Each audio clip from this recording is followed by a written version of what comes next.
What's up? What's up? What's up? And welcome to Secrets to Food Freedom. My name is Megan Macaron. I'm a NASM certified personal trainer and health coach, but that's not what you're here about. You're here to find out the secrets to food freedom. And I want to tell you that before we go into those, I get how important this is to you. I've been there. 6 years ago, I was struggling with eating emotionally, binge eating, and compulsively overeating. I was hiding food. I was planning my drive so I can go to the gas station, pick up a bag of chips, and then toss it out before I got home so nobody knew I ate it. So I get it. If you're struggling with your eating habits, your relationship to food, if you find yourself doing really well all day long only to sabotage at night and overeat or binge, if you have obsessive thoughts about what to eat, when to eat, if you're skipping meals or punishing yourself with exercise to try to lose weight faster, then listen up and go through this Secret to Food Freedom page and the handout that comes with it because it's going to be so helpful. I mean, life changing, I promise you. I struggled with this for about 7 years. And then after I learned these two secrets, my life completely changed. So here we go. Secret number one is that it's never about the food, right? It's about our belief systems and the things we're telling ourselves, our story. So I want you to begin to notice what story you tell yourself around food and weight loss, right? What are you believing? So the diet mentality is a real thing, and it's because we've maybe tried to lose weight 100 different times, 100 different ways, and we diet hop, right? We learn all these rules and regulations, and we start to believe them and think that they're true and real. So if a food is bad or off limits, then we might feel bad or like a failure for eating it. And so that story and belief, it's coming up, it's showing up. And so let's say that at night you really want ice cream, but then you have all this thinking of like, well, should I eat? Should I not eat? Is this okay? Ice cream's bad. Will I fail? And then you go and you have ice cream. And then you feel like, oh crap, I had ice cream. That wasn't part of the plan. What's the point? I might as well keep eating ice cream and what I want, and I'll start fresh tomorrow. That's a story you might be telling yourself over and over again. It's a habitual thought, a habitual story. And that's secret number one. Get really aware and clear and begin to slow down and notice your own thinking around food. Are your beliefs accurate? Are they facts? Is that food factually bad? Is it inherently a bad food? Probably not. In my opinion, there's only two types of bad food: poisonous and moldy. That's it. Every other food is just less or more healthy, right? It has more nutrients or less nutrients. If it has tons of sugars and carbs, it might be less healthy. It doesn't make it bad. So the story you tell yourself and the beliefs you have around food matter because you're reacting to them on a constant basis every single day, right? And so I want you to start noticing your thinking, right? Are you in the past feeling guilt and shame from how you ate earlier in the day or over the weekend, right? Are you reacting to how you ate 3 days ago and punishing yourself today because of that? And are you in the future worried and having anxiety about your next meal or Friday and going out with girlfriends for the night and what you'll be eating and if you'll be able to handle eating that and if or not, whether or not you should indulge or should you have drinks, right? Are you in past or future thinking, creating stories that haven't happened yet because it's in the future, or reliving past events that you can't go back and change, versus being in this present moment and learning to listen to your body and not worry so much about the past or future, but just live your life right here and right now. The diet mentality shows up, and it has a lot to do with past and future thinking. And it means that we're not in this present moment listening to what our body needs. So go ahead and take a moment, go to secret number one, and put in your answer, right? What story about food or weight loss are you telling yourself? Are you creating unrealistic expectations of, I have a vacation coming up in 3 months and I want to lose 50 pounds? Well, it's pretty hard to lose 50 pounds in 3 months. You're going to have to really do some extreme dieting and deprivation. It's not going to feel good. It might not even be possible. It's definitely not healthy. So we need that realistic expectation. It took time to put weight on. It's going to take time to take it off. And it really comes down to consistency, not perfection. So go ahead, pause this video, take a moment, answer the question under secret number one. All right, we're back. Hopefully you hit pause. Now we're moving on to secret number two. Secret number two is the other half of food freedom. It's about listening to your body. It's about ditching the diets and all those rules and regulations of when to eat and how much to eat and all that other stuff and calorie counting. And it's about listening to your body. It's called intuitive eating. It's my main thing I teach to all my clients, on top of all the mindset stuff, because it's so important. But intuitive eating is really just about tuning into that hunger and fullness signal. We were all born innately with this wisdom. Not innately. We were all born with this innate wisdom to eat intuitively, right? When you were a baby, you cried, somebody gave you a bottle, you ate. When you were full, you pushed that bottle away. You didn't keep eating. When you got hungry, you cried again and you ate some more. Somewhere along the line, I don't know when it was or how old you were or why it happened, you stopped listening to your body and you started listening to your brain around food. And your brain doesn't know everything that it needs to know about food, but you have this innate wisdom, these internal signals called hunger and fullness that tell you exactly when you need to eat. And if you listen, when to stop eating too.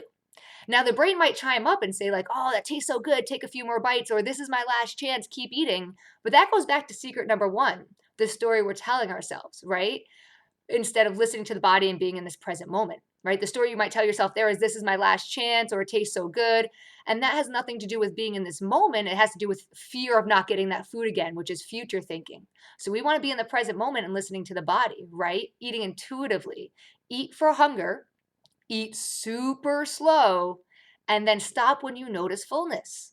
And when I say eat super slow, what I mean by that is I mean chew your food more and let it sit on your tongue. Because guess what? You love food. I know it. If you eat emotionally or eat compulsively, if you eat a lot of junk food and you crave sugar all the time, you probably just like me, food is delicious and you love it. So if you're going to eat food you love, if you're going to indulge in chocolate or a donut or French toast or something, eat it slowly. Let yourself enjoy it. That's a big part of why guilt might come up, right? There's a big difference between having a piece of cake and some ice cream and eating it really quickly over the kitchen sink, trying to make it so that it never even happened, eating it in like 1 minute, versus putting it on a plate, sitting down, putting on some nice soothing music and taking a bite and letting it melt into your taste buds and really enjoying it. There's a huge difference there. And one of them leads to feeling guilty, right? Eating quickly doesn't feel good. We're doing it because we feel ashamed for eating that food because of the story we're telling ourselves and the beliefs in our head that this food is bad. But when the food isn't bad, when that short story shifts, we're able to slow down and enjoy it without the guilt. And that's huge because then we're not reacting and punishing ourselves later on for eating that. And it's this thing, I call it the diet cycle, the diet mentality, right? Most people call it that probably. And that's what happens when we're not doing these two secrets, right? Is that we're eating in a way that doesn't feel great for ourselves and then we're punishing ourselves for eating in that way. But the punishment, it backfires. That punishment is going back to number one, the story we tell ourselves, skip a meal. Right? Skip a meal, you overate, you should skip this meal. That only leads to getting super hungry. And when we're super hungry, what happens? We eat really quickly and overeat, or we go to the drive-through. So that's not working. It's backfiring. So these are the two secrets that I teach all of my clients. It's honestly this simple, but I know it's not that easy because it comes down to consistency. And sometimes we need support and accountability to do that because it's really hard to believe that food is abundant, to believe that you'll lose weight without doing some extreme type of dieting tactics. But I promise you it's possible. I'm living proof of it. I am at my lowest weight that I have been in 7 years, and I haven't dieted in over 6 years. I haven't counted calories. I don't punish myself and go do cardio. I don't run. I hate running unless it's for a sport like football. That's fun. And I do work out. I love working out and stuff like that, but it's not a punishment. Like I used to work out because I was trying to burn calories. Now I work out because it feels good to work out because you can't outrun your eating, right? It takes 3 minutes to eat 300 calories and like 1 hour to burn 300 calories. So that doesn't really work out well. We can't outrun our eating. So take a moment and pause the video. Answer secret number two's question, right? Slow down, take a few minutes and begin to notice where you struggle with food the most, right? Is it that you're getting too hungry because you skip meals or you're not eating enough because you think by eating less you'll lose weight, but that's backfiring with hunger and then reacting to that hunger? Or are you depriving yourself by not letting yourself ever indulge in things you like? So then when they come into your life or you want it, you go crazy and you overeat it because it feels like the last chance because in your brain you're going to take it away for another few months because you hope that helps you lose weight. So really start to notice these two things: how quickly you eat and why you're eating, right? It's why and how. What you eat matters. Nutrition matters. It's so important for our health. It can help you feel more energized. It can help you with acne. It can help you with so many things. And I teach nutrition. But why and how we eat are the key answers to overcoming emotionally eating and compulsive eating and binge eating, right? It's not that these things just go away forever. That's the truth. I'm human, just like you. I might get really emotional again. Maybe somebody I know passes away and I go and eat because of it. That's okay. I'm human. It's not about never doing something again or being perfect. It's about not doing it as often. And when it goes from being 3 times a week, which is what it was like for me, or every day, to 3 to 4 times a year, weight loss is totally possible without dieting, without deprivation. And that's what I'm here to teach you guys. All right, so if you haven't paused the video, pause the video, answer the questions in secret number 2, and then come back. All right, did you pause it? I hope so. So let's move on. The next section is to download the PDF. So now the PDF, it's called Ditch the Diet, and it's really all about what we just talked about, right? It's about slowing down. It just kind of gives you more of an information about me and my backstory so you understand where I'm coming from and why I teach intuitive eating and why that's so important and how the diet mentality is showing up. So I recommend take a moment, download it. It's a free resource. It cannot hurt. If you like it, share it with somebody else. And try to practice it for a few days. Practice for a few days, eating slower, eating more intuitively. See what happens when you notice you're full and you stop eating. It's not a waste to stop eating and have food left on that plate. Just put it in a container and put it in your fridge. When you get hungry again, 4 hours from now, go eat it again. I don't care if it's cake or chicken, right? If that's what you want to be eating, just wait for hunger to have it and do your best to eat it slowly and not overeat it. And the only thing that gets in the way of that is the story you tell yourself. And that story is often based on your beliefs about being a failure with food or something like that, or that this food's off limits or bad, or it's your last chance. So really slow down and notice that. All right. I really hope that you like this handout and this video. If you are ready for life-changing freedom around food, if you have struggled with your diet, if you have yo-yo dieted, if you continuously eat emotionally and sabotage yourself, if you feel absolutely crazy and obsessive about food and weight loss, then you might really benefit from working with me or at least joining my free community. So I do have a free community. It's not on Facebook because I found that Facebook's distracting and there's a lot of opinions in there. And opinions aren't a bad thing, but they can get in the way of recovery. So the free community is off of that. It's completely free to you. You can join it. You can ask questions. You can gain support in there.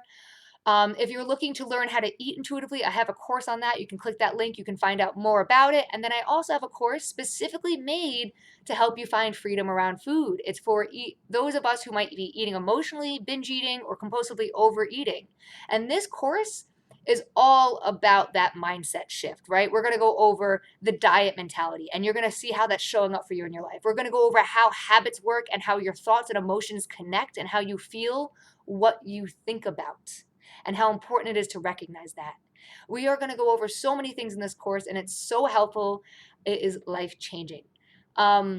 So go ahead and take a look at those things. See if they are for you or not. And whether or not you sign up for any of those, that's not what the point of this video is or this handout. This is just here to be a free resource to you to help you because I get how hard and frustrating it is to be obsessed with food and weight loss and how it just takes over your life. I mean, at one point in my life, I literally felt like all I do is go to work and diet. That's it. And that's not what we were born to do, right? We were not born to make money and diet. We were born to live life. So let's get you back into living your life on your terms. And a big part of that is to feel good in your body and feel good about your relationship with food. If you guys have any questions, reach out to me. I'm on Instagram, I'm on Facebook, @themeganmethod.com is my website. So you can always reach out to me. I hope that this was extremely helpful. I hope to hear from you. I hope to see you in the free community where you can get some support and you can ask questions and you can get a better feel for what these courses are about. So if you're not sure if this is for you, totally fine. Join the free community. Ask those questions. You can chat with me one-on-one in private in that community, and that's going to give you that support to get you on path, right? On the path, on the road to recovering from eating emotionally, binge eating, or compulsively overeating. All right. I hope this was helpful. If you liked it, share it with friends. Go help another friend out that you know is struggling. And hopefully, I will see you in that free community. Have a great day.